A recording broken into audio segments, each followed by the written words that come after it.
All right, so welcome to our lecture regarding the new civil code provisions of articles 1305 to 1317, talking about the general provisions of contract. First thing that we should know is the definition of contract. Okay, under our law, a contract is a meeting of minds between two persons whereby one binds himself with respect to the other to give something or to render some services.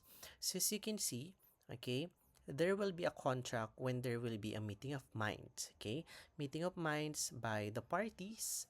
Okay, entering into a contract. So if it's a contract that involves only two persons, then there must be a meeting of minds between those two persons. Okay, but it's also possible in a contract that there will be more than two persons. Okay, the only thing is that in a contract, at least two persons. Okay, hindi pwedeng isa lang.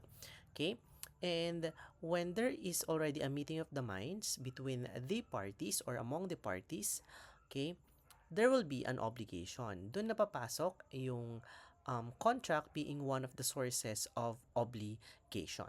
Okay, so take note as you can observe in the definition of contract under, if I'm not mistaken, 1305, okay, of the Civil Code, we can see that the only requirement of the law in order to really tell whether or not there is already a contract is when there is meeting of minds. Okay, so it's not necessary that a particular contract must be deduced or reduced into writing before we can say that there is a contract. Okay, sometimes people may think that the time that a contract is only present is when there is a written agreement. However, as we can see on our slide, there is already a contract, okay, when there is meeting of the minds, regardless if it's made verbally only or the parties agreed verbally only, or if they will put it into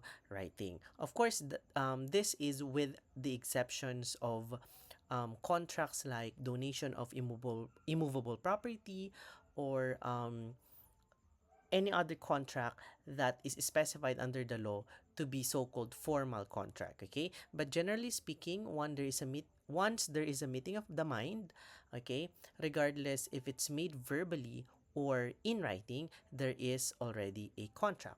For example, when we are talking about a contract to render services, for example, there is a freelance artist who is hired to render a song in a birthday party. So, if the person who will hire this freelance singer will already demand or mention about what kind of song he wants or she wants the singer to sing during the event, then once the singer agreed to that kind of song, to the duration of the performance, then there's already a meeting of the minds as to that particular um, aspect of the obligation. However, on the other hand, of course, the freelance singer will, you know, um, give his or her rate. Okay, and that is also something that the person who hires him or her has to agree. Okay, so if these things or if these terms has already been agreed upon by the persons, okay, or the parties in the scenario, there's already a meeting of the mind. Okay, so if that is the case, there's already a contract, and dun na mag-a-arise yung obligation ng bawat party. On the part of the singer, the obligation to render a song, okay, based on the agreement, and on the part of the person who hired the singer to pay for the talent fee of the singer. So it's not necessary that there must be a written agreement between the parties in order for a contract to be perfected or be valid or be present. So even if it's made verbally, okay, under the law, okay, under the so-called principle of consensuality of contract, okay, contracts are perfected by mere consent or by mere meeting of the minds. Okay, We will kind of highlight this again when we will go through the different kinds of contract based on how is it perfected, because although generally speaking almost all of the contracts are merely consensual, meaning to say they are perfected by mere consent or meeting of the minds. However, some contracts are considered to be real contract wherein there must be a delivery in order for it to be perfected, and formal or solemn contract, meaning to say there is a particular form provided by law before this particular contract will be valid. Yun yung sinasabi ko kanina, example doon is the donation of immovable property. Okay, so with regards a contract, okay, we should always look for the elements of the contract, okay, for different purposes. Okay, when we talk about elements, we have these three: essential, natural, and accidental. Accidental elements are those elements that may either be absent or present, while natural elements are those elements that even if the parties are not aware of its existence, and even if the parties did not even mention this on their agreement, okay, it's naturally present in the contract. And the most important kind of elements, we have our essential elements. It's called essential for a reason, because the absence of at least one of the essential elements will render the contract ineffective or will render the contract void. Okay, for example, we have a contract of loan, okay, wherein A borrowed money from B, okay, and in return, A will pay later on the principal plus interest. Okay, so the interest, and let us say there's a deadline for the interest and of the principal.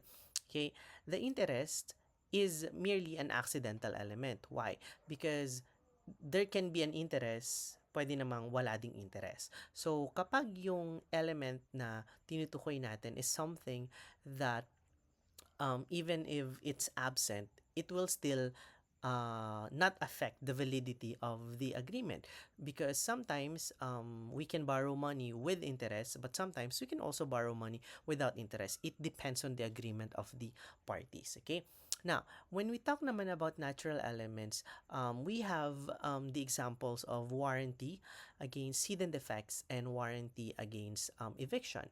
So under natural elements, the best example of this is when we're talking about contract of sale, wherein in a contract of sale there is this object, okay, being purchased by the buyer, and contract of sale, by virtue of a contract of sale and by virtue of course the delivery of what has been purchased, there will be a transfer of ownership from the seller to the buyer. So if later on kunwari si buyer bumili siya ng lupa, and later on he cannot appropriate the land, he cannot enjoy the use of the land, because eventually it was discovered that it's not the seller who really owns the property but a third person, then there is a breach of warranty. Warranty of what? Warranty against eviction. Because when we talk about warranty against eviction, it presupposes that when a seller sells a particular object, he warrants, or the seller warrants, that the buyer um, will be enjoying the property or will be enjoying the object that is purchased. So, just in case the buyer cannot enjoy anymore the property because he or she will be evicted by the rightful owner, then there is a breach of this warranty. So, in every contract of sale, okay, there is always this natural element that even if the parties did not agree upon a warranty against eviction or a warranty against hidden defects, naturally, it's part of the contract. Although for oblicon purposes, this natural elements is relevant uh, when it comes to the identification of what kind of element are we talking about. Okay, but you will encounter more of the provisions regarding these natural elements, the warranty against eviction and warranty against hidden defects, on the provisions governing law on sales. Okay, but the bottom line is natural elements are those elements that naturally part of the contract. Okay, and then most importantly, the last one is our essential elements. So again, it's called essential because they have to be present. Okay, if there is an absence of at least kahit isa lang na essential element, then that will render the contract void or invalid. And since we're talking about essential elements, we have the following essential elements. So if you will notice, we have three. Okay, if the contract is merely consensual, okay, consent, object, and cause is already sufficient to make the contract valid. For example, we're talking about a contract of sale. So let's say A purchase a lot from B. So obviously A and B has to agree what lot will be purchased. Okay, and what will be the price. Okay, so there will be a meeting of the minds as to the specific lot that will be purchased, and there will be a meeting of minds as to the price. Okay, so doon napapasok yung consent sa co-object. Now, how about the cost? Cost is the reason why a particular party is entering into a particular contract. For example, on the point of view of the seller, why is the seller agreeing or consenting into transferring his property to the buyer? Okay? Kasi babayaran siya. Okay? And on the point of view of the buyer naman, why is the buyer agreeing to pay a particular price? Because kapalit nun is the transfer of the ownership of the property to him from the seller. So, as long as there is already consent, object, and cause, then we can say that a contract is already valid. Okay? But take note that this is only if the contract is classified as consensual contract. Okay? Because on the second one and the third one, the second one kasi, these are the essential elements of solemn or formal contract. And when we talk about solemn or formal contract, ito na yung mga kontrata na dapat in writing para maging valid. Okay? Example natin dito is the donation of an immovable. Okay, so regardless if it's 1 square meter only or 10,000 square meter, okay, under the law, there is a specific provision under the law that requires that for a contract of donation of immovable property, it has to be in writing. Okay, it has to be in a particular form. And if you will go deeper to the law, it has to be in a public instrument, meaning to say the agreement that is put into writing must be notarized. Okay, at least. Okay, sir, what will happen if it's not made in writing? If the donation of immovable is put into writing but is not notarized, then unfortunately, the essential elements are not complete because we only have consent, object, and cause. If that's the case, there's no form. So again, ang sabi natin kanina, if essential element ang kulang, the contract is not valid. Okay? But that is only for, okay, formal contracts. Okay? So, sir, kailan natin malalaman if the contract is formal or consensual? Okay, so you have to identify those that are formal contracts. Konti lang naman siya. So I would give the examples of formal contract. So although it's already also in your book, okay. So first dyan is yung donation of immovable property. It has to be in a public instrument. Second one is donation of personal property, the value of which is more than 5,000. So it has to be in a private instrument, meaning to say it has to be in writing, although it's not required to be notarized or to be in a public instrument. So private instrument, okay lang. Okay. Another one is a contract of partnership wherein one of the partners will contribute immovable. For example, A, B, and C will enter and establish a partnership, but A will contribute land, B will contribute money, C will contribute services. So since there is a contribution of immovable property, the contract of partnership among A, B, and C must be in a public instrument. Okay, so that's an example of a formal contract. It has to be in writing and it must be in a public instrument. Okay, another one, if I can remember it right, is the contract to sell immovable property through an agent. Okay, so don't be confused, no, that the contract to sell land or contract to sell real property is totally different with the contract to sell real property through an agent.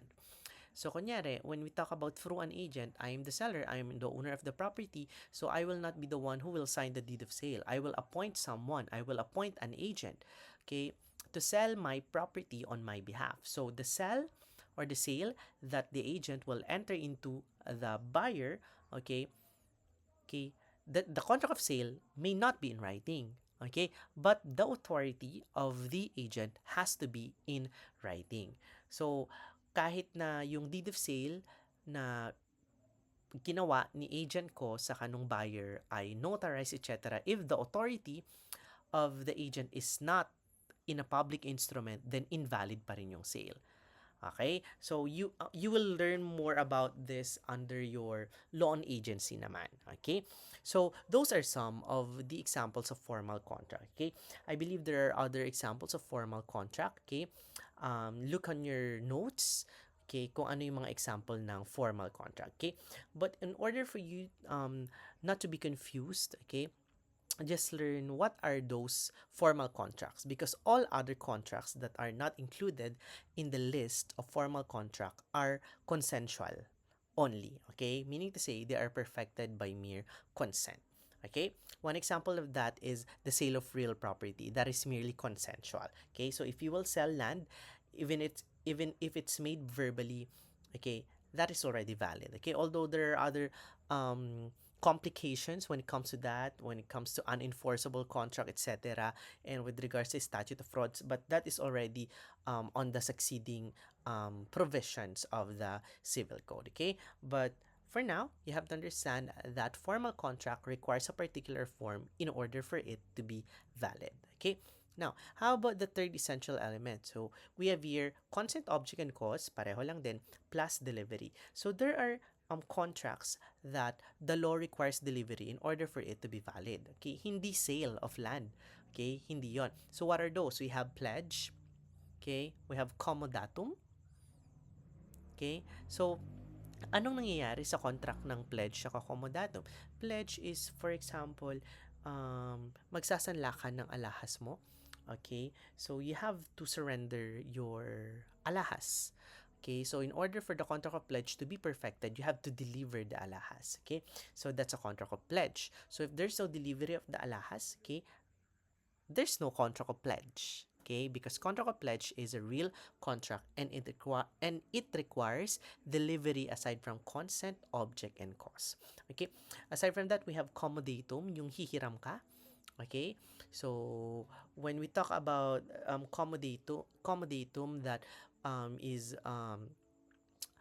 hihiram ka, so it has to be delivered. So wala namang hihiram, wala namang kontrata ng panghira na hihiram ka nang hindi dineliver yung tag nito, yung object. Okay? So basically, essential elements, again, bottom line natin is it matters kung ano yung type ng kontrata. If it's consensual, we only have consent, object, and cause. If it's formal or solemn, we have consent, object, and cause plus form. If it's real, we have consent, object, cause, plus delivery. Okay? So, ito yung natural elements na binabanggit ko kanina. Ito yung accidental elements like the interest, like the deadline of payment. Okay? Again, accidental elements may or may not be present. Okay? So, also, ito rin yung sinasabi ko kanina ng classification of contract based on how is it perfected. So, we have consensual, we have real, we have formal or solemn. Now, let's talk about one of the important principles under contract. We call it principle of consensuality of contract. Okay? This is what I am referring a while back, particularly in relation to consensual contract. Under the law, okay, contracts are perfected by mere consent. So, no written agreement is required. No notarized agreement is required. As long as there is consent, from that moment, okay, there is contract. Okay, and from that moment, the parties are bound not only to the fulfillment of what has been expressly stipulated, but also to all the consequences which, according to their nature, may be in keeping with good faith, usage, and law. So once there is contract, even if it's made verbally, as long as there is a meeting of minds, as long as the essential requisites are present, your consent, object, or cause, you already have an obligation. So be careful on entering into a contract, okay? Kasi if there's already a contract and you have entered into a contract, you are not allowed anymore to, move out from that contract. Okay? And dun papasok yung isang principle naman na madidiscuss natin kanina, called the principle of mutuality of contracts. Okay? So, also classifications of contract based on its cost. So, some contract are onerous, yung may kapalit. Some contracts are merely gratuitous, meaning to say, like yung donation. So, it has no payment, okay? It's merely a unilateral kind of contract. And some contract are remunerative, okay? When we talk about remunerative contract, isipin nyo lang yung empleyado na sasahod. So, an employee works first before he or she will receive his or her salary. So that's an example of remunerative contract. Okay? Also, classification of contract based on its dependency to other contract. So some contract can stand on its own, principal contract, for example, contract of sale, contract of loan, okay? But when we talk about accessory contract, it must always, coming from or depending upon the existence of a principal contract. For example, contract of collateral, contract of mortgage. Okay, so hindi naman pwede magkaroon ng mortgage without contract of loan. Okay, preparatory contract naman is a contract that will enable the parties to enter into further contract. Example natin dyan is contract of partnership. So once there is a contract of partnership already, that would provide or enable the parties to enter into other contracts as a partner or as a partnership. Okay? So, yun muna yung i-prepare nila. Yun muna ang establish nila na partner, na kontrata. Okay? Then, later on, they will use that contract to enter into another kind of contract or two other kinds of contract. Okay, classifications of contract based on its name. Some contract has a name under the law, for example, sale, partnership. So, may mga provisions sa batas natin na nagsasabi na kapag ganito yung kontrata, it's called partnership. Kapag ganito ang kontrata, it's called sale. Okay? But some contract, of course, not all contract naman has a name, has a specific name under the law. So, some contract are classified as in nomine. So, ito na yung I do that you may do, I give that you may give, I do that you may give, I give that you may give.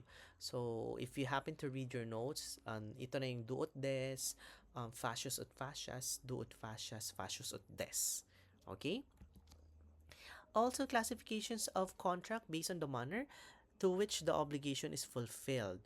Okay? Some obligation are commutative, meaning to say, what the value of the other party, or should I say the value of the thing that the other party will give must also be the value of the thing you will give back. For example, contract of sale. Okay, so if you will purchase a property worth 1 million, so you have to pay also worth 1 million. If you are hired to render a service worth 5,000, so the worth of the service you should render is also 5,000. So, commutative. Okay? Kung ano yung binigay nung kabila, yun din ang ibibigay mo. Aleatory naman, these are contracts that are dependent upon chance. So, you will do it or you will fulfill it depending on what will happen, okay, as agreed by the parties. So, pwedeng pumasok dito yung obligations that are subject to condition. Okay? Also, there are kinds of contract classified based on the obligation of the parties. Some contract are merely unilateral. The best example to this one is donation. And some contract are also bilateral or synalagmatic, wherein both of the parties or all of the parties are required to give, to do, or not to do something. Okay, we also have classification of contract based on prestation. So, dito na papasok yung obligation to do, to give, and not to do. So, if it's a contract involving things, more likely it's an obligation to give. But if it's a contract involving rights and services, it's an obligation to do or not to do. Okay? Also, there are contracts based on the time of fulfillment. It's either executed or executory. So, pag executed, ibig sabihin, a part of the obligation is already fulfilled. For example, contract of sale, nakapag-down ka na or nabayaran mo na, or yung kabilang party na i-deliver niya na yung portion ng kailangang i-deliver. So, executed na siya. But, if the parties are yet to fulfill or yet to give what is incumbent upon them. So, ang tawag doon, executory. So, hindi pa na-deliver yung binili or yung kabilang party, hindi pa siya nakapagbayad. So, executory.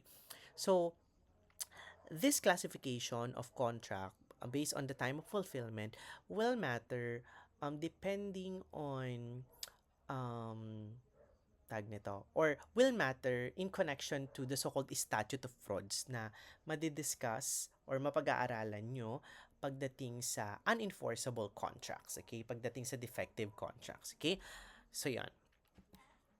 Also, we have ordinary contracts and auto contracts. Pag ordinary contracts, the parties are represented by themselves. So, parang sale, the parties are the seller and the buyer. Okay? Pag auto contract naman, the parties are represented by one party only.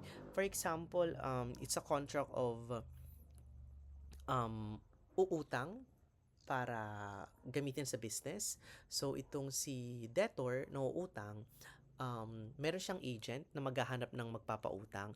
Pero, ang nangyari na lang, since may pera naman tong si agent na ang nagpautang kay debtor. So, it's the character of the debtor and the creditor is on the person of the agent. So, if that's a case, it's called auto contracts.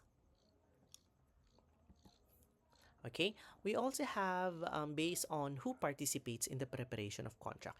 Mostly, contracts are prepared and agreed upon, and the terms and conditions that will be indicated in the contract, regardless if it's verbal or in writing, will be prepared and will be, coming from both or all of the parties. Okay, they will decide what will be indicated in the contract.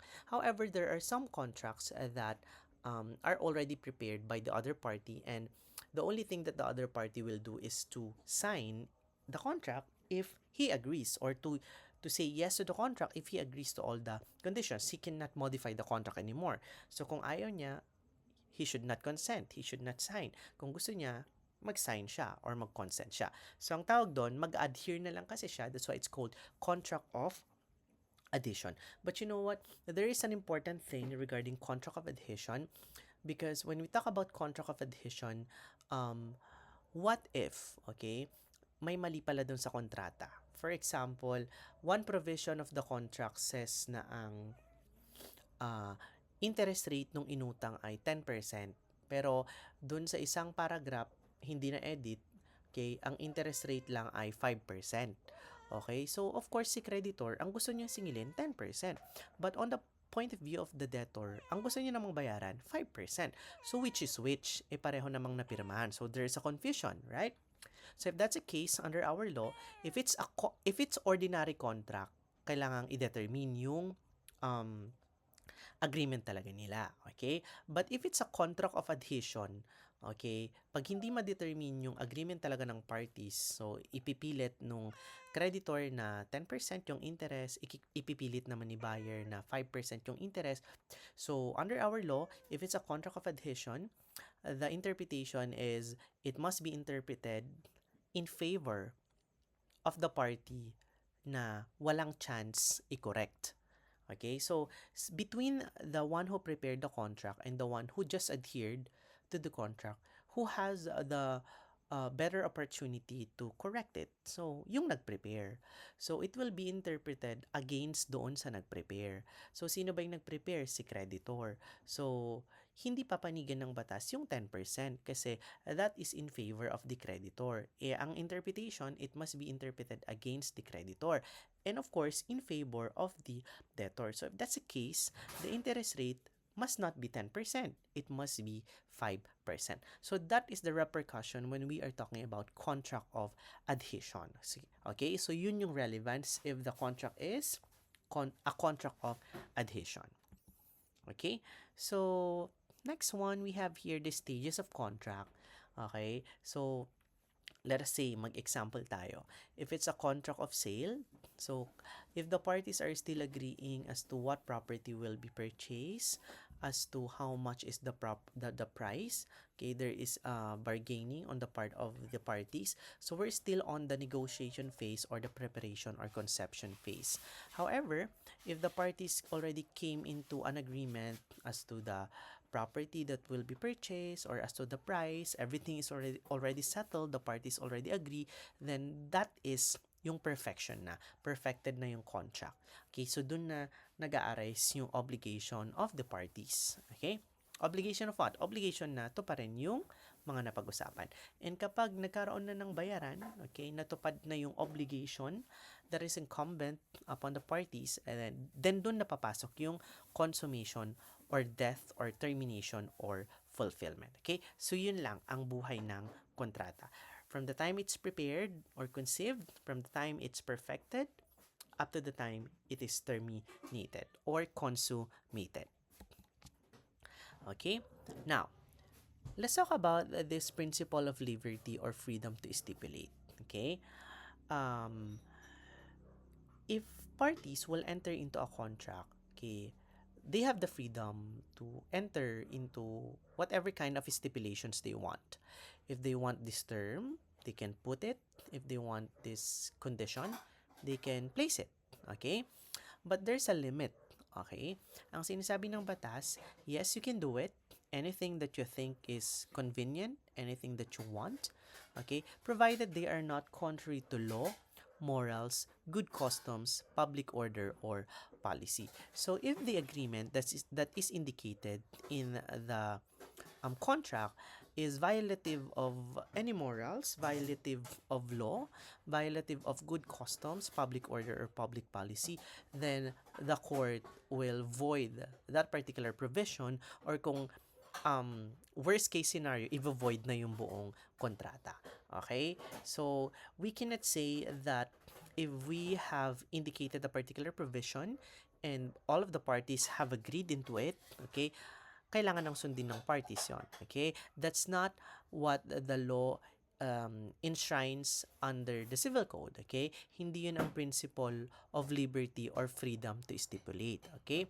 So we can only indicate as part of the stipulation, the clauses, the terms and conditions, those things that are not contrary to law, morals, good customs, public order, or public policy. We cannot say that, yes, we agreed, we are stopped, okay, we are prevented anymore from raising concern about it, okay, no. Okay, void pa rin yun. Kahit na pinag-agrihan, as long na mali, contrary to law, morals, good customs, public order, or public policy, that is not allowed. Okay?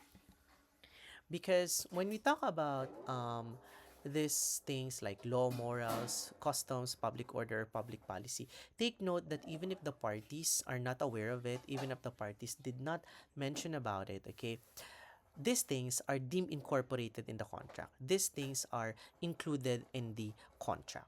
Okay? So we have here an example that when a contract that upon failure to pay, ito yung stipulation, this is the condition, the collateral shall automatically be appropriated in favor of the creditor. So there are numerous cases wherein there is a loan and there is a collateral that part of the agreement is that once there is already a failure to pay, the mortgagee or the creditor is already the owner of the collateral. So that is not allowed. Okay, under the law that is called pactum commissorium. So that is not allowed. So sir, ano ang remedyo? Okay, it has the collateral or the appropriation of the collateral has to undergo with the proper proceeding of foreclosure. Okay, but automatic appropriation is not allowed.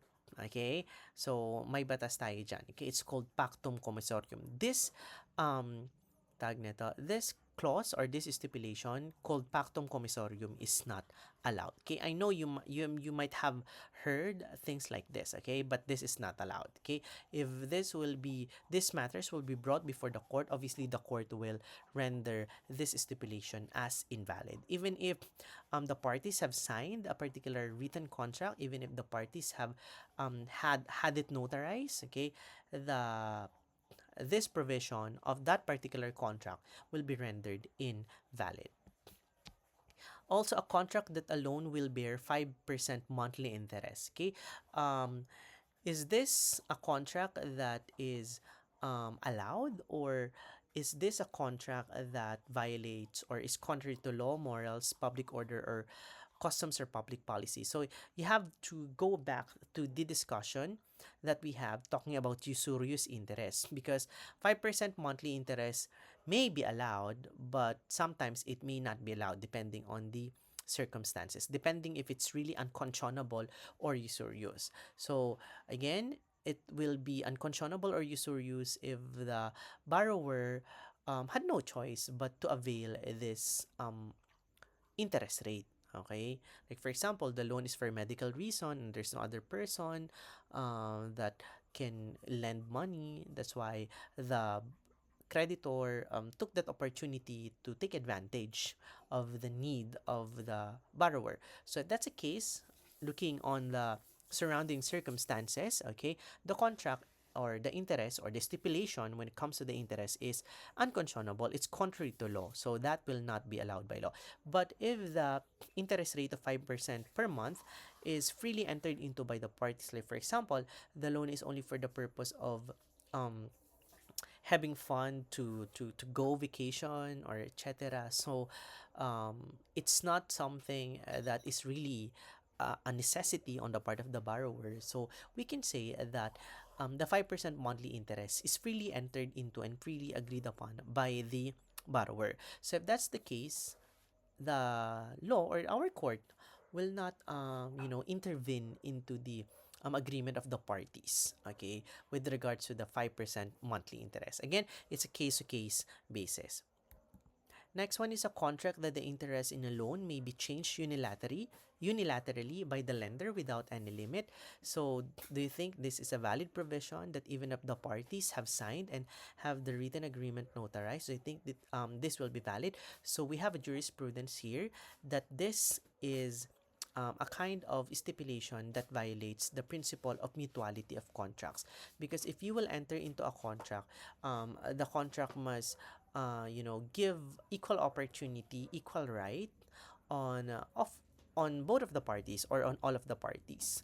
Okay, so as you can see, if there is a provision or stipulation that the other party has the last say or has the discretion to just change the interest rate unilaterally without any limit, so that is already a contract that obviously not mutual anymore. So that violates already the principle of mutuality of contracts. Okay, I think I have assigned a particular case, okay, about this one. Another one is a notarized contract that employees are required not to speak nor post in their social media accounts their opinion about Philippine politics. So sometimes these are implemented, pinapapirma pa yung mga empleyado. So take note that yes, even if you have signed, if the agreement is totally contrary to law, morals, public order, public policy, or customs, then okay, that is not allowed. Okay, it will be voided. Okay, so sir, does it mean that I can just not follow even if I signed? Yes, of course. Okay, an agreement to hide a crime. So this is obviously contrary to public policy, and also there's a law, okay, that says or maybe hiding a crime if you are not asked, it's not something that uh, you can be held liable with. Okay, however, if there's an agreement already that you will hide it, then there's a problem already. Okay, the agreement, even if you say that you are free to stipulate anything, okay, the agreement is obviously contrary to morals, contrary to public policy. Okay, so if that's the case, the contract will be voided as it violates the principle of um, freedom to stipulate. Okay? So yun lang. When we talk about freedom to stipulate, you are free, but the content of the agreement must not be contrary to law, morals, public order, customs, or public policies. Another one is an agreement to prohibit a resigned employee to engage in any business within a period of 5 years after leaving the services of the employer. So, this is an example of a so called non compete agreement, okay, wherein some employers, if they are asking the employee to sign a particular contract, there is this stipulation that after resignation, they cannot enter into an employment that is the same or that is of direct competition with them. So that is valid because at some point, that is a provision that protects their business. For example, you are the president of a particular company, so you already know all of the secrets of your current employer, and you resigned and you went to another company. So obviously, you can divulge this secret, and it can directly adversely affect the your previous employer. So the non-compete agreement will be valid if that's the case, because non-compete agreement is meant to, protect the employer side naman. Okay? However, if the non-compete agreement is already broad, like for example, like this, 5 years, so I think it's a bit long already, although it's going to be dependent on the particular circumstance.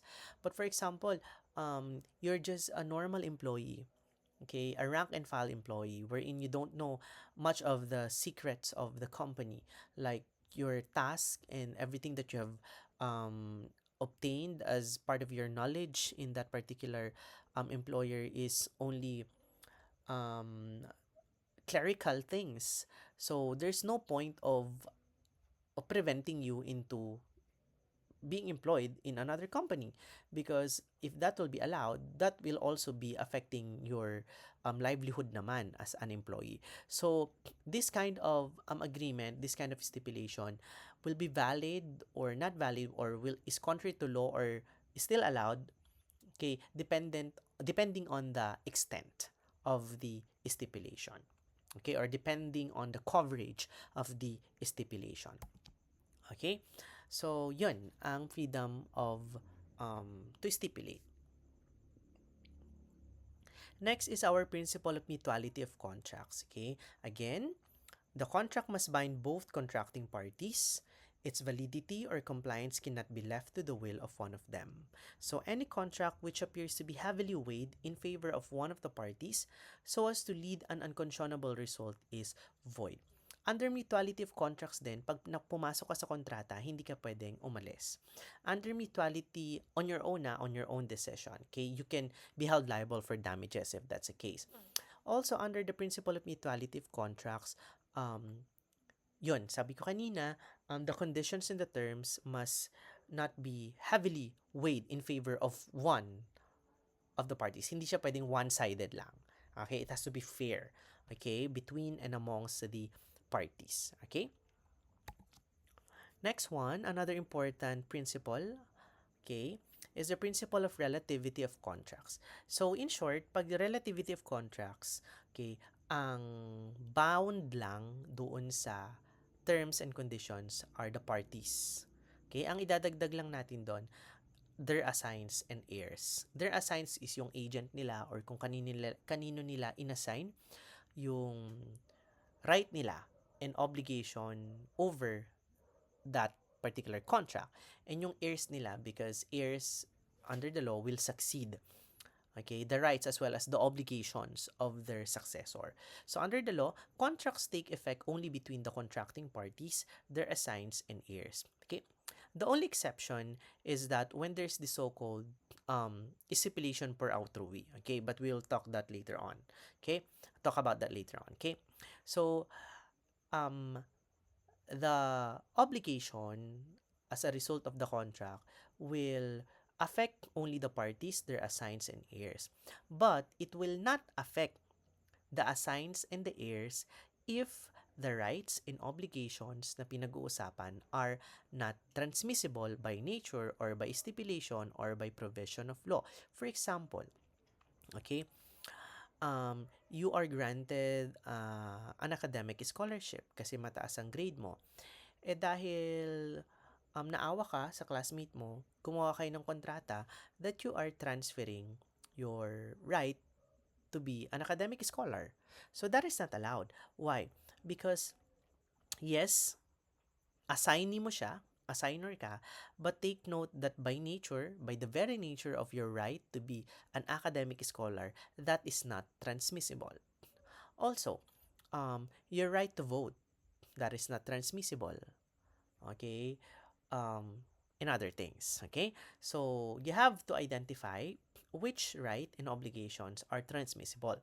Because if it's transmissible, under the principle of relativity of contracts, the parties, including their assigns and their heirs, will be affected by the provisions of the contract. Okay? But if it's not transmissible, either by nature or by stipulation, if there's an agreement, or by provision of law, then only the parties, okay, not their assigns and their heirs, are affected by the contract. Okay? Second sentence of what we see on our slide says that an heir daw is not liable beyond the value of the property he received from the decedent. For example, ang namana mong asset sa iyong successor ay 500,000, but their obligation is 700,000. So, mas malaki yung obligation. So, magbabayad ka ba ng 700,000? The answer is no. You will only pay up to the asset. Okay? You are not held liable beyond the property you have received. Okay? As an heir, of course. So, here, an heir can collect the receivable of his or her successor. So, if you have a successor and may receivable siya, as an heir, you have the right to collect it. You will matatransmit sa'yo yung right to collect. Kasi the right to collect is generally transmissible. An heir does not inherit the scholarship of his or her successor. Okay, as previously mentioned, because scholarship by nature is not transmissible. An heir inherits 300,000 assets and 350,000 liability. So the heir is not liable for the difference. Okay? So, next one, under the principle of relativity of contract, is yung stipulation in favor of third person. Okay? Or we call it sometimes as stipulation per autrui. So, if a contract should contain some stipulation in favor of third person, this third person may demand its fulfillment provided this third person communicated his acceptance to the obligor before it's revoked. Okay?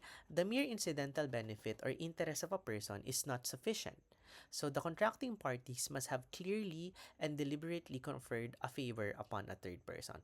So although I think I have an example on our slide, but to give you the overall idea of this stipulation in favor of third person, if the parties agree that a portion of the obligation will be given to a third person, then even this third person is merely a third person, it has to be given to this third person.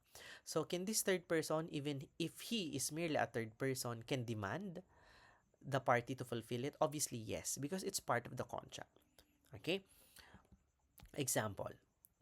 T learned about the concert of Bini as produced by LGU Kawayan City.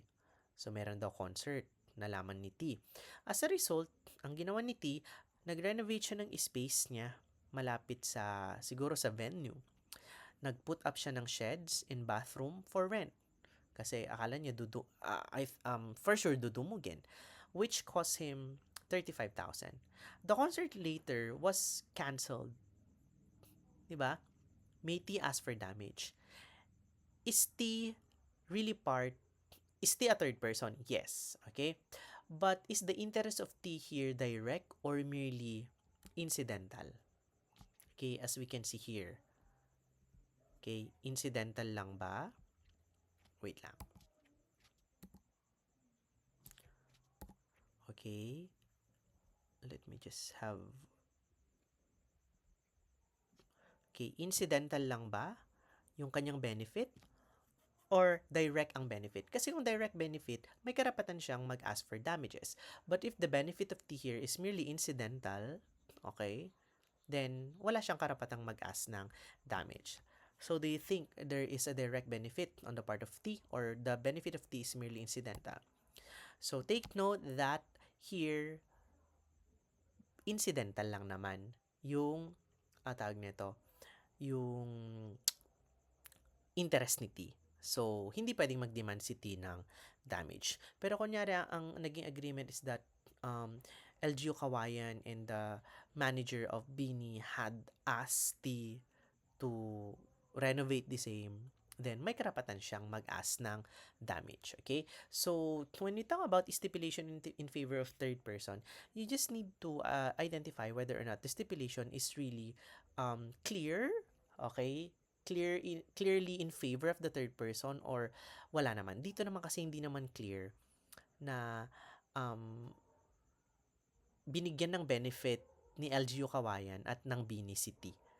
Okay? So, tag nito, nag-volunteer lang City na mag-renovate. Okay? So, kung hindi natuloy yung concert, it's none of LGU Kawayan and Bini's business anymore. Okay? So, that is the rule when we talk about stipulation per autrui or stipulation in favor of third persons. Okay, also, this one is important too. In contracts creating real rights, third person who come into the possession of the object of the contract are bound thereby, subject to the provisions of the mortgage law and the land registration laws. Okay? Obviously, when we talk about real rights, um, nakadepende siya sa real properties. Okay? Like for example, mortgage, mga ganyan, or lease rights. Okay? So, ang third person daw, kapag siya daw yung possessor nung real property na to, or siya yung may real right, okay? Kailangan niyo daw i-respect yung provision ng mortgage law at registration law. Magbigay ako example. Bumili ka ng property, it's an agricultural property. Tapos, yung agricultural property pala na binili mo ay mayroong annotation sa titulo.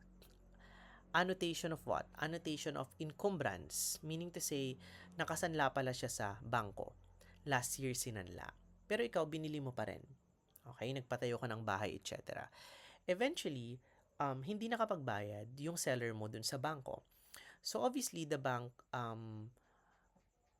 move for the foreclosure of the real property. Okay? So, pinapaalis ka ngayon sa lupa. So, ikaw naman, ayaw mo namang umalis because on your end, for you, you are the owner. Okay? Pero anong sinasabi ng batas natin? Okay? Since there is an annotation, there is a registered encumbrance on the title, okay? You have to, you are bound with that. Okay? So, kasi, di ba dun sa encumbrance, usapan naman yun ni bank saka ni seller mo. So, supposedly, it's none of your business since you are not a privy to their loan agreement. Okay? Your main concern should be, okay, the sale between you and the seller. However, okay, maliwanag ang batas, okay, you are bound daw to the provisions of mortgage law and registration laws. So, you are, tawag nito, affected by that encumbrance. So, sir, paano naman kapag walang annotation, hindi pinaregister? Usually, kunwari, isinanla sa hindi bangko. Kasi, pag bangko, most of the time, more likely, they will have it registered. Okay? The encumbrance, the mortgage. But, kunyari, ang pinagsanlaan lang ay isang ordinary person. Okay? A natural person. So, most of the time, hindi nila pinaparegister yan. They don't even execute a real estate mortgage agreement. Okay? So, if that's the case, are you bound with the collateral, na naka-collateral pala yung lupa? So, it depends. If you have knowledge, you are bound because you are considered to be buyer in bad faith. Alam mong nakasanla, binili mo pa. But if you are in good faith that you don't have an idea that it was, nakasanla doon sa ibang tao, then you have a better right over the property because you are the possessor.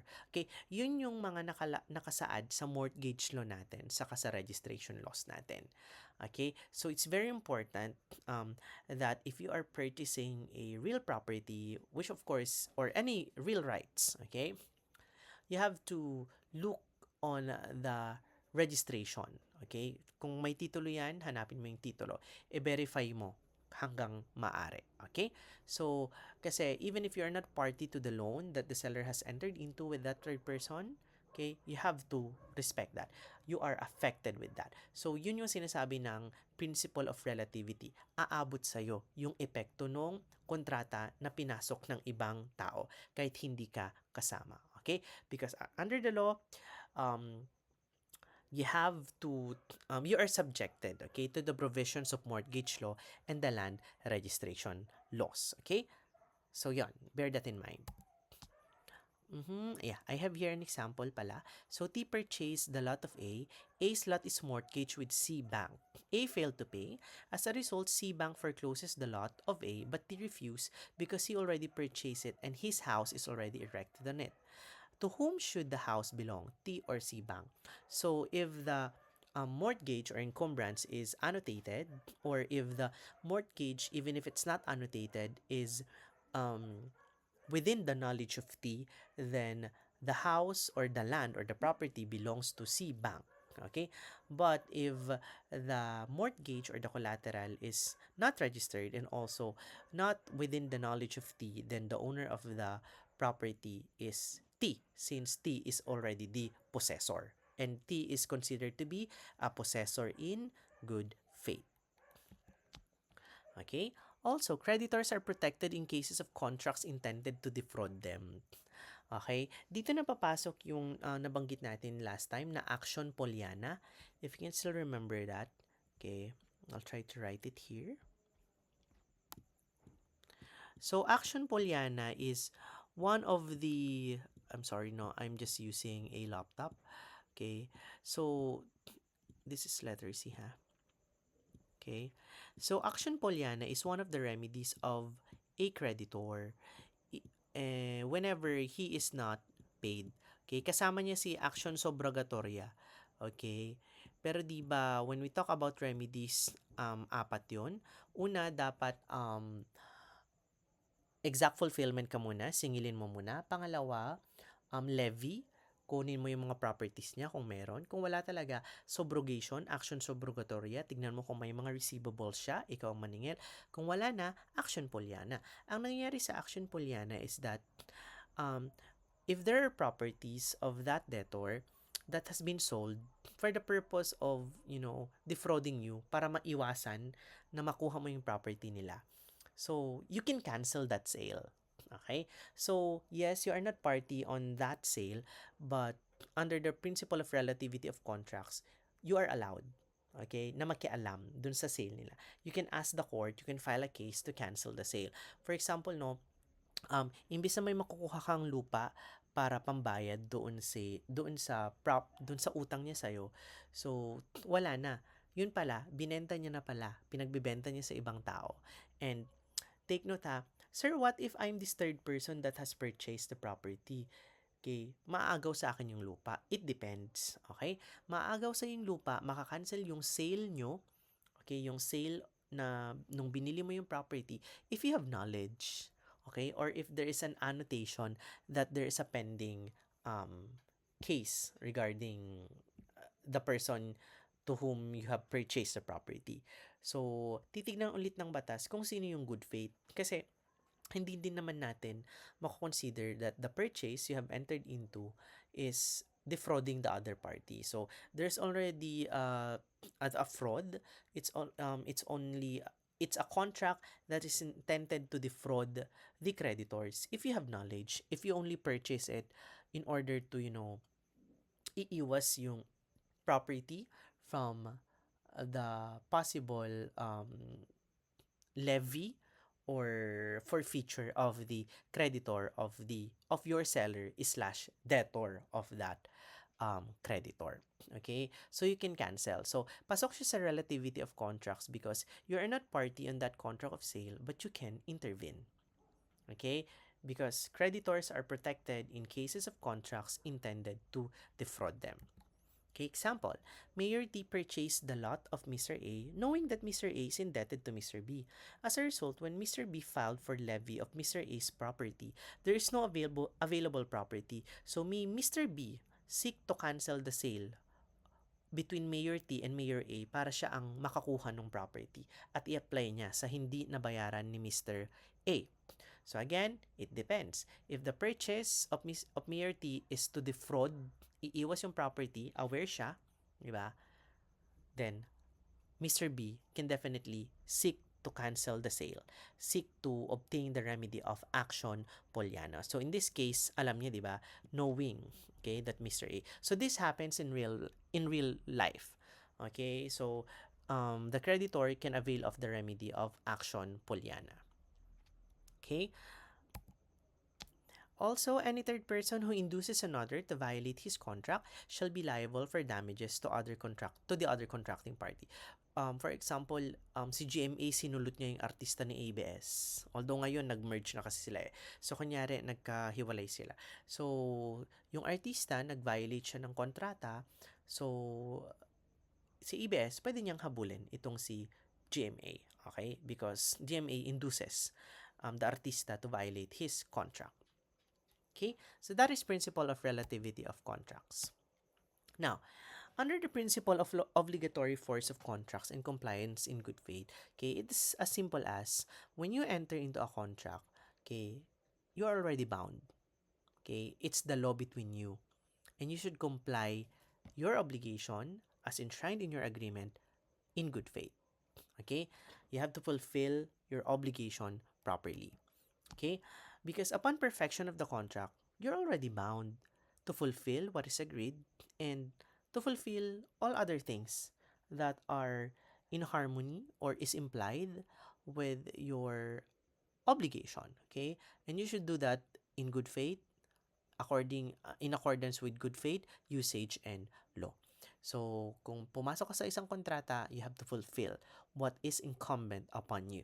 That is in accordance with the principle of obligatory force of contracts and compliance in good faith. Okay? Alright. So, in nominate contract, ito yung nabanggit natin kanina.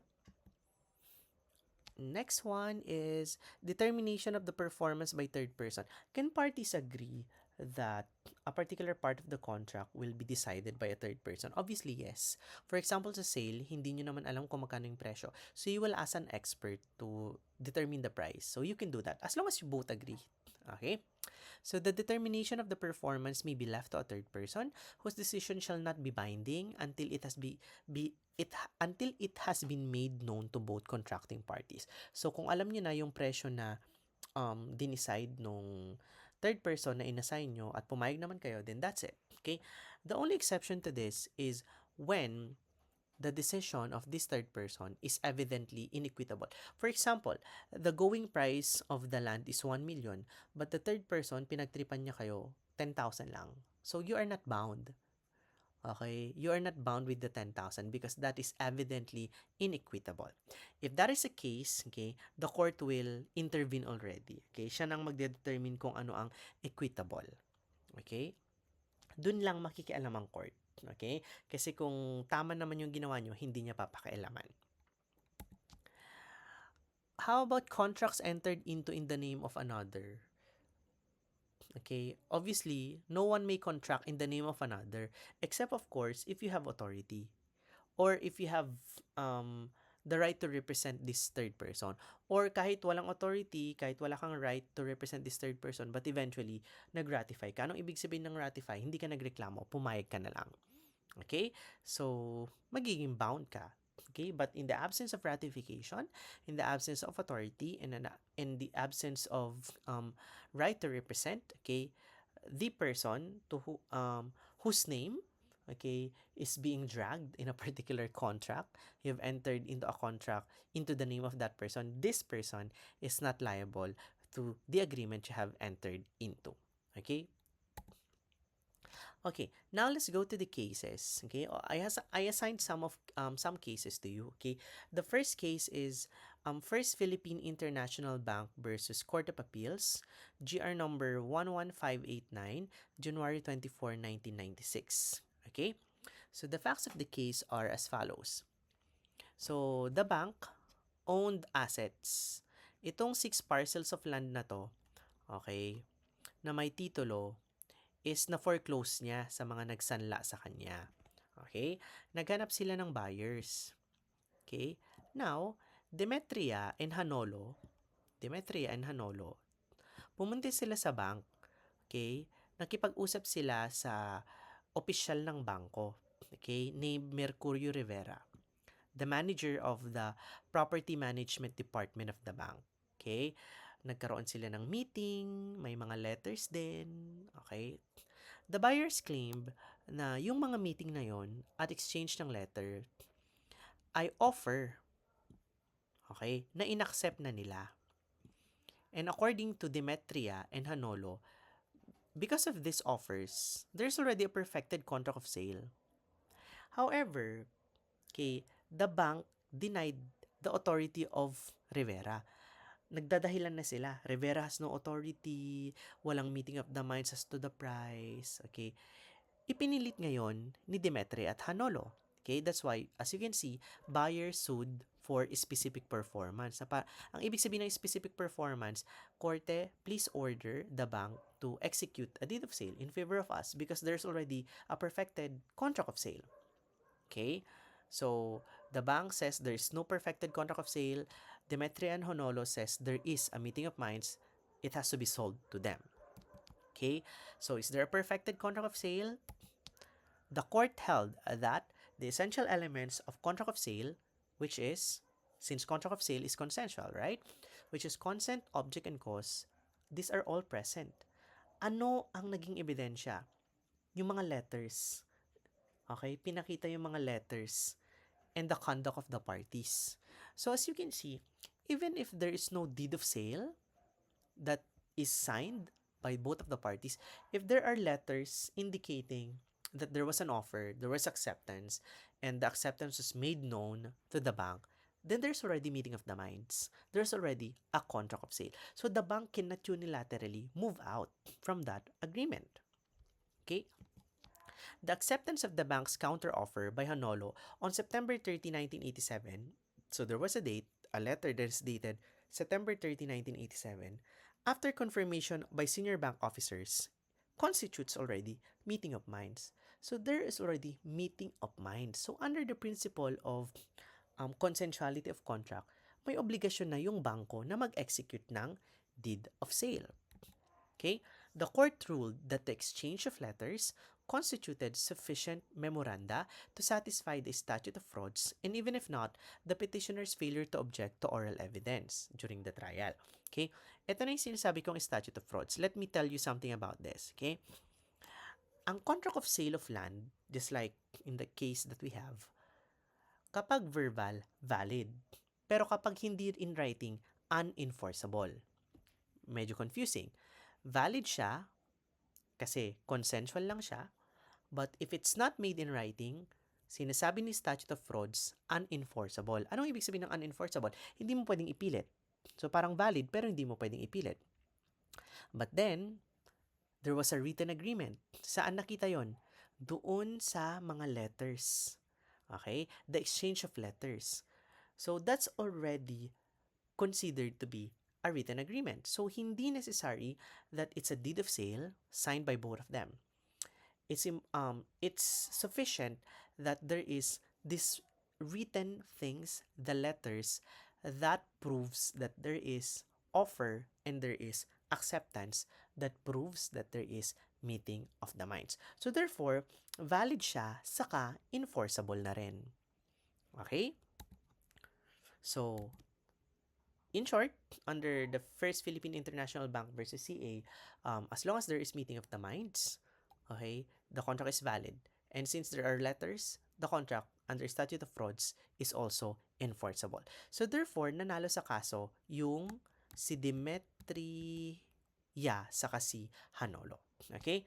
So yon, lagi niyong tandaan. So ang in-enshrine dito is the principle of consensuality of contracts. Okay? Next one is the case of Manila Credit Corp versus Biromal. Okay? So what are the facts of the case? Okay? So it's a 2023 case. So Biromal obtained a loan from Manila Credit Corporation in 2009. Ang loan niya 467,600.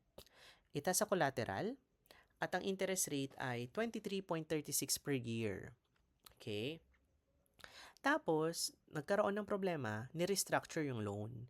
Meaning to say, kinostomize nila, binago nila yung mga interest rate, parang binigyan nila ng bagong buhay. Okay? Parang, kung natatandaan nyo yung lesson nyo sa debt restructuring under accounts receivable, parang ganun ang ginawa. Okay?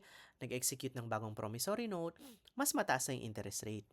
Okay? Tas may mga additional charges. Usually, ginagawa yun ng bank. Okay? Again, Virumel failed to pay some amortizations. Ang ginawa ng bank, nag-demand na sila ng full payment. Okay? Full payment na, pag hindi, foreclose na yung property. Okay? That is after Virumal has already paid 1 million. Magkano lang yung utang niya? 467,000. Okay? Way, way above the principal. Okay? So, despite paying 1 million compared to the principal loan of 467,000, okay, the bank still demand for full payment and foreclosure eventually of the property. Okay? Nagreklamo si Viromal. Okay? Una muna sa RTC. Pinapadeclare niya na yung mortgage at yung foreclosure ay void. Arguing that the interest and the charges are contrary to law being unconscionable. Okay? Because as we can see, the loan daw is already fully paid. The 467,600 is already fully paid. In fact, he has paid more than double the amount. Okay?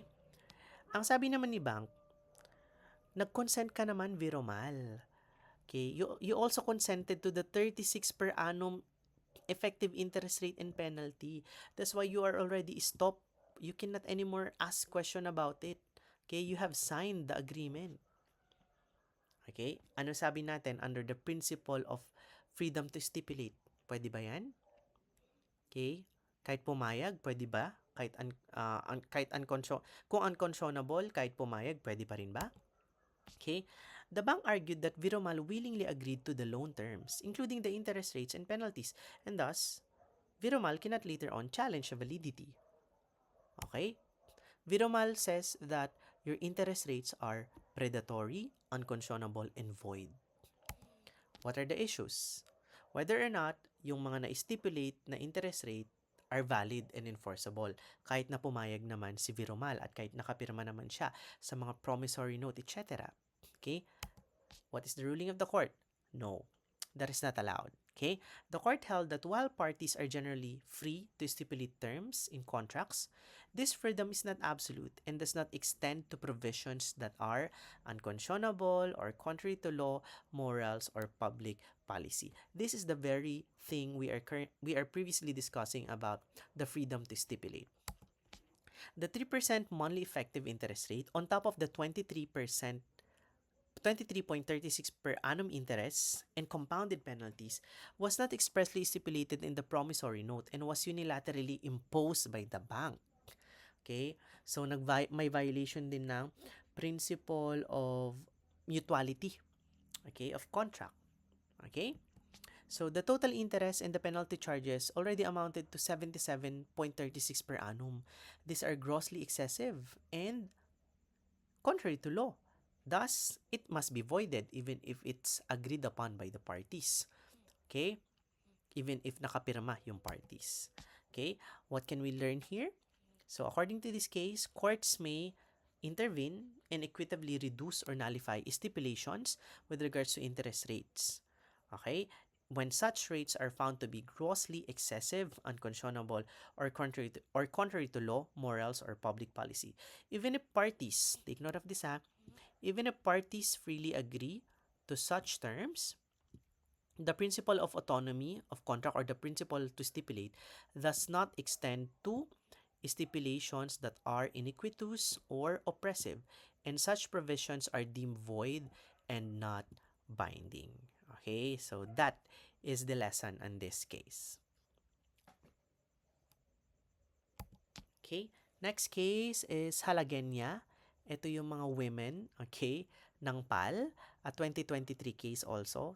So, Halagenya in facts of the case. Halagenya and other female flight attendants of PAL challenge a provision in their CBA. Ang ibig sabihin ng CBA, collective bargaining agreement. It's like an agreement between the employer PAL and the union ng mga employees or ng mga employees in short. Okay? So may agreement. So it's called CBA, collective bargaining agreement. Okay? Nakalagay doon that there is a compulsory retirement age. But the problem is, for female, earlier 55, but for male, it's 60. Ang sabi ng mga babae, it is discriminatory. According to the petitioners, the compulsory retirement provision is discriminatory against women, lacking any factual or reasonable basis for distinction between male and female flight attendants. So bakit magkaiba? I-compulsory siya. 'Di ba? So it's discriminatory according to the petitioner. Walang relevance na magkaiba. Okay? The right against discrimination cannot be bargained away according to them. And yung provision na yon sa collective bargaining agreement is contrary to law, thus it must be held void. Okay? Even if agreed upon by our representatives in the union. According naman kay PAL, okay, the provision is valid. It was validly negotiated, validly agreed upon, and ratified by the union and its members, and has been consistently adopted in subsequent CBAs. Ginagamit na yan, matagal na, yan na ang nagiging nai-implement na policy. Okay? And also, since part of the agreement na, according to PAL, you are not allowed to question it anymore. Okay? There is already an agreement. Issue: whether or not that provision in the CBA, in the collective bargaining agreement, must be held void, being contrary to law and other international laws. Okay? Sabi ng court, the court held that the compulsory retirement provision, which sets a lower retirement age for female flight attendants than for males, is discriminatory and unreasonable. Okay? Sabi daw ng Constitution, and even the Labor Code, and even laws like the Magna Carta for Women and the CEDAW, sabi ng batas, there must be a fundamental equality between men and women, and there must be no discrimination in employment based on gender. The court, on this case, emphasized that even if this provision is included in the agreement, if it's discriminatory, it must be voided. Okay? So, di ba yan yung nadidiscuss natin kanina regarding the principle of autonomy or the principle of the freedom to stipulate. Okay? So, a provision in the CBA that sets a lower compulsory retirement age for female employees than for male employees without any reasonable or factual basis is void for being discriminatory and contrary to the Constitution, the Labor Code, and the Magna Carta for Women, and international conventions such as CEDAW. Marami siyang batas na na-violate yung provision na yon. And that even if such provision is mutually agreed upon in a CBA, it cannot override the fundamental right to gender equality and non-discrimination in employment. So, that provision in the CBA is held invalid. Okay? Because technically, it is violative of the freedom to stipulate or the principle of autonomy of contracts. Okay? So, that is a case of Halagenya and other other women versus Philippine Airlines. GR number 243259, decided by the Supreme Court on January 10, 2023. So recent lang siya. Next case is the heirs of Godines versus Platon and Dimaymay, a 2021 case. So the facts of the case are as follows. So the Godines heirs claim ownership over a residential lot in Masbate. Sabi nila, sa kanila yung residential lot. Originally declared na kay Anselma Godines. Sa kanilang, if I'm not mistaken, lolo or basta successor nila. Okay? But the land is na kanino? Na kay Dimaymay. Okay? At yung asawa niya. Okay? Ang sabi ni Dimaymay, nung buhay yung may-ari ng lupa, isinanla niya sa amin yung bahay, yung lupa. At inalaw niya kami na gamitin yung lupa for 15 years. Pero later on, hindi niya na sinaka. nag-execute na ng sale. Okay? Therefore, before, okay, the owner of that property has sold to us the property. That's why we own the property. Yun ang argument ng mga ni Platon at ni Maymay.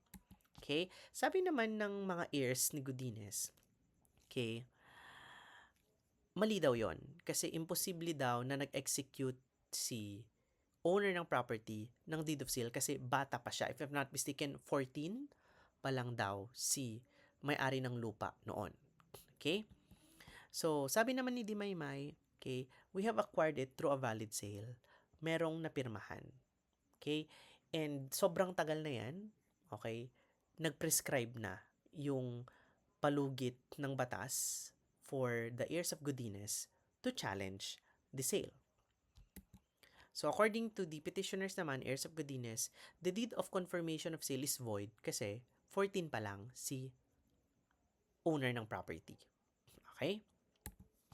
According also to the petitioners, the respondent, Dimaymay, acted in bad faith and fraudulently obtained the deed. Okay, dinaya yung deed, etc. Okay? According also to the petitioners, the oral agreement, okay, is merely a lease, not a sale. Okay, hindi na benta, sanla lang. Okay? Yun yung sinasabi ng heirs of Godines. According also to the respondent naman, the Dimaymay are the absolute owners and possessor of the land na bili namin to. So, you can see, sabi ng isa, hindi na benta sa inyo, hindi valid yung kontrata, verbal lang. Sabi naman ni Dimaymay, valid yung pagbili namin. Okay? According also to the respondent, you are not allowed anymore to question the sale because it's already decades ago. So what is the issue? Whether or not the heir of Anselma are bound by the oral contract of sale. Verbal contract of sale. Di ba sabi natin kanina, valid siya. Pero kapag hindi in writing, unenforceable. Yun nga lang, yung property nasa kanila. Under statute of frauds kasi, kahit hindi in writing, kung meron ng delivery, doon na papasok yung executed versus executory contract. There is already a delivery, so the Dimaymay is already in possession of the property, then the contract is already enforceable. Okay? The court held that oral contracts of sale of real property are valid and binding if all essential requisites are present, and the requirement of a written instrument is for evidentiary purposes or enforceability under statute of frauds. Okay? Sir, if 14 years old, okay, naman siya, si invalid yun, okay? We will be learning later on, pagdating natin sa consent, okay, that a minor, pag nag-enter siya into a contract, it's not void. It's merely voidable. And pag voidable, valid siya until annulled. So, kailan pwedeng ipa-annul? Dapat nung 14 years old. Pag nag-18 na siya, plus 4 years. Kaso hindi ina-annul. So, ibig sabihin, it was validated already due to the lapse of time. Okay?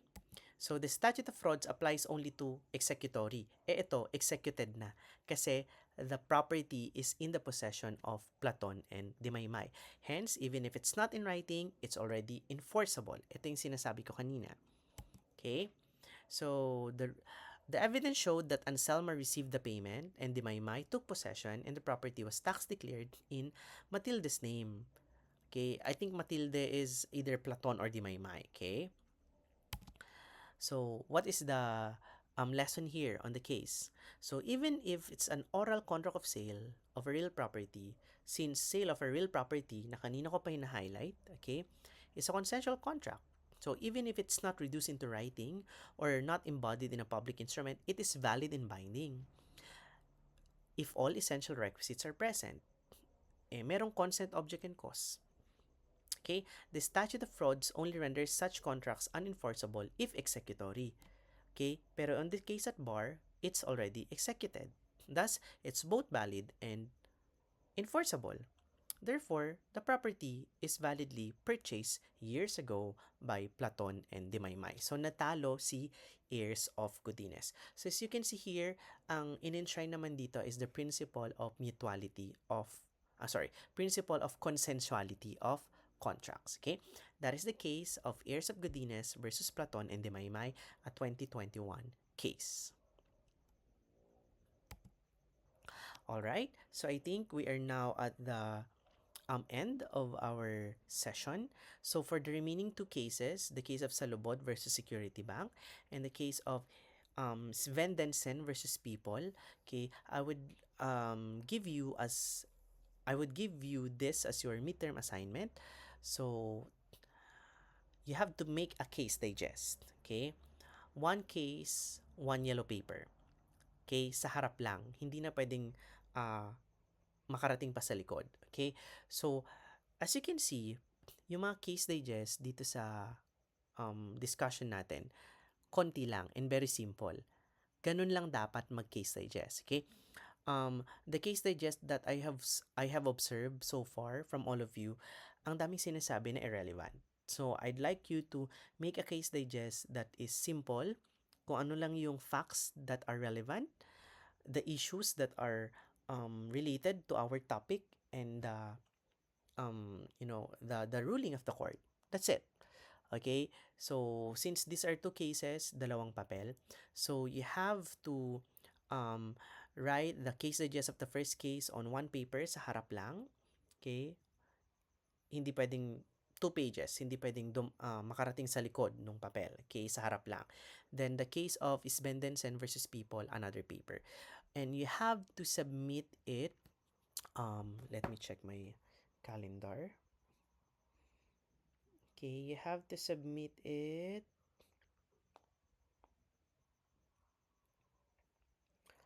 on, today is March 18, so please submit it on or before 10 p.m. of March 20 through email.